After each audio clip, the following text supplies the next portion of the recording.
was 31 when I learned that survival doesn't always look noble. Sometimes it looks like compromise wrapped in a smile. My name's Claire Monroe, and 3 years ago, I was living in a tiny one-bedroom apartment in Tampa, Florida. I just lost my job at a marketing agency after budget cuts, and my boyfriend of 4 years decided he needed space. He left the same week. The car got repossessed. Rent was 2 months behind. My landlord had stopped knocking and started texting in all caps. I spent mornings scrolling job boards with stale coffee and panic rising in my chest. The fridge hummed louder than my heartbeat. I remember opening it one night.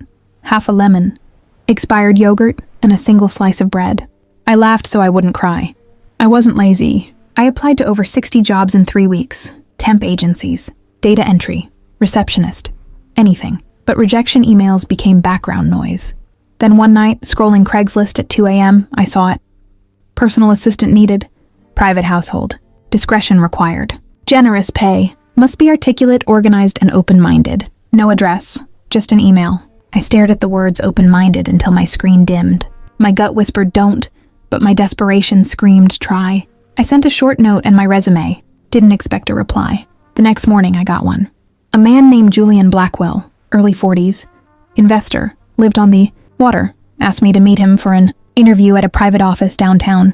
He said, "This isn't a normal job. Ms. Monroe, but it's legitimate and well compensated." I almost deleted the email. But when your checking account says 482, you start ignoring red flags. The office looked expensive.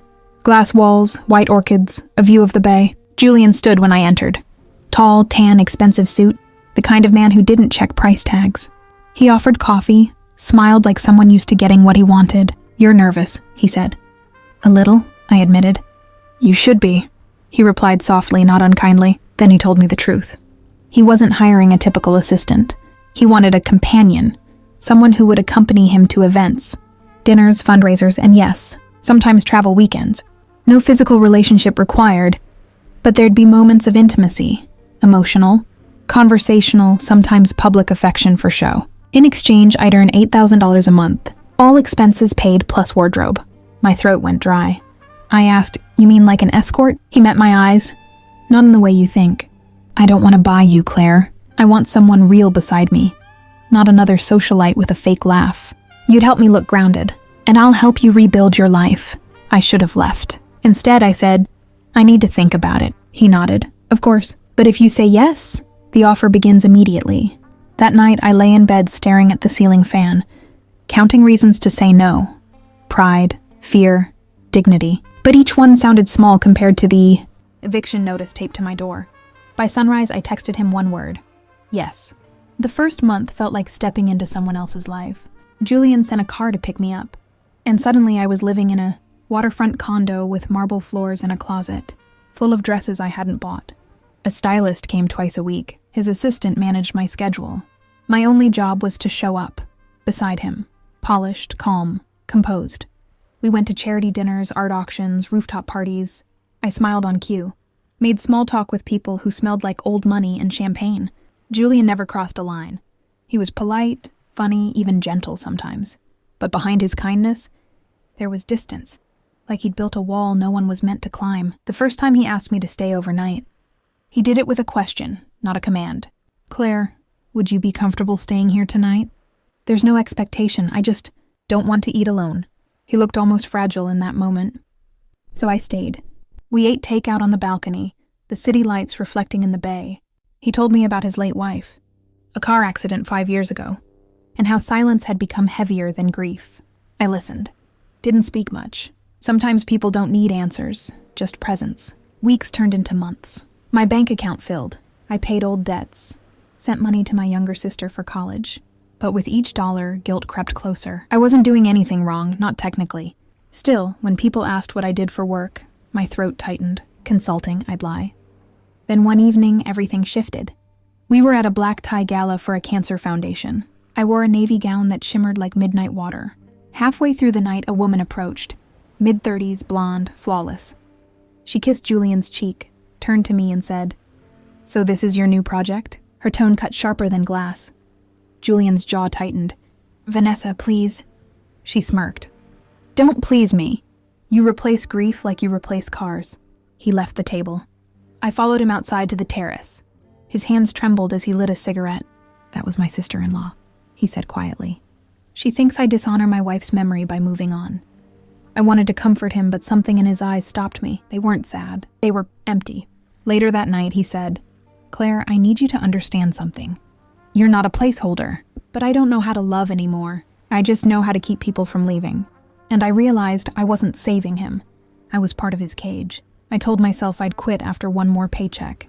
Just one, but by the time I tried, it was too late. Because something happened that tangled me deeper than I'd ever planned. 2 weeks after the gala, Julian changed. He stopped going to events, canceled meetings, spent hours staring at the water from the balcony, whiskey glass in hand. When I tried to talk to him, he said, "You don't have to fix me, Claire. Just be here." So I stayed. I cooked when he didn't eat, read when he didn't sleep, sat beside him through the silence. But the quiet started to feel heavier than words. One night, as rain tapped against the windows, he asked me, "Do you ever feel like you're living someone else's life?" I smiled sadly. "Every day." He looked at me then, really looked, and said, "You're the first person I've met who admits that." That night, we didn't sleep in separate rooms. It wasn't planned. We were on the couch, an old movie flickering on the TV. He reached for my hand, hesitated, then intertwined his fingers with mine. His touch was warm, hesitant. When he kissed me, it didn't feel like power or money. It felt like two broken people pretending to be whole for a few hours. The morning after, everything felt fragile. He made coffee. I sat at the counter, unsure of the rules now. He poured a cup, slid it toward me, and said quietly, "Nothing changes. You're still free to leave any time."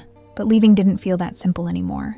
Days became routine again, except now, there were stolen touches, unspoken glances, nights where we shared more than space. Still, there was distance, a layer of glass between us neither could break. Then came the phone call that cracked everything open.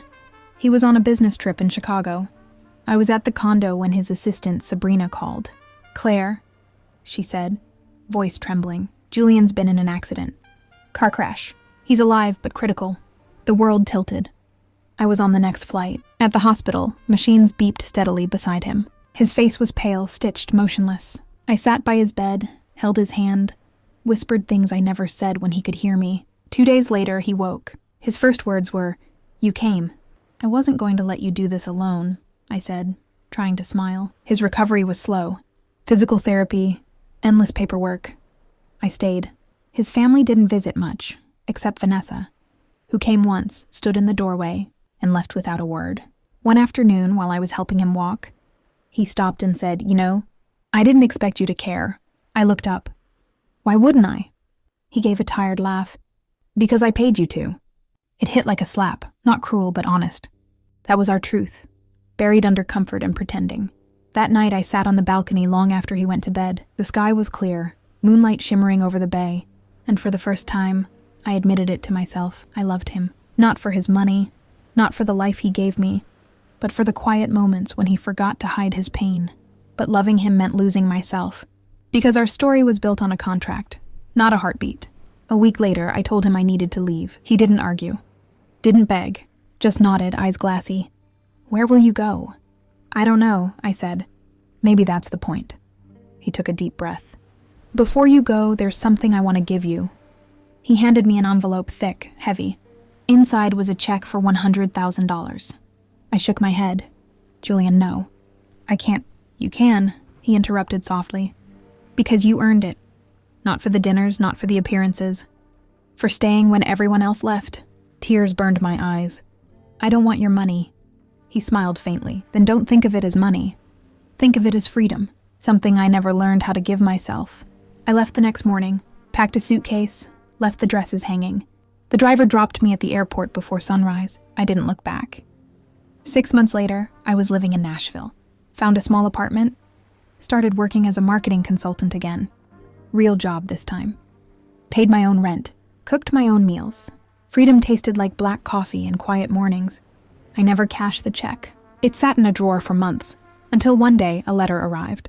From Julian. "Claire, you once told me you didn't know what came next. I hope now you do. I'm selling the company. Moving somewhere quieter and maybe Montana. The world I built feels smaller every day. If you ever dance again, don't do it for survival. Do it for joy. You once said you were living someone else's life. I hope you finally started living your own. Jay." I cried for an hour. Then I took that check, tore it into pieces, and threw it into the trash. Not out of anger, but peace. Because he was right. I'd stayed for money once, but I left for myself. A year later, I started volunteering at a women's shelter. Taught resume writing. Helped women who'd lost everything. Jobs, marriages, confidence. Every time someone said, "I don't know what to do next," I smiled and said, "Start with breathing. The rest will come." Sometimes at night, I still think about him.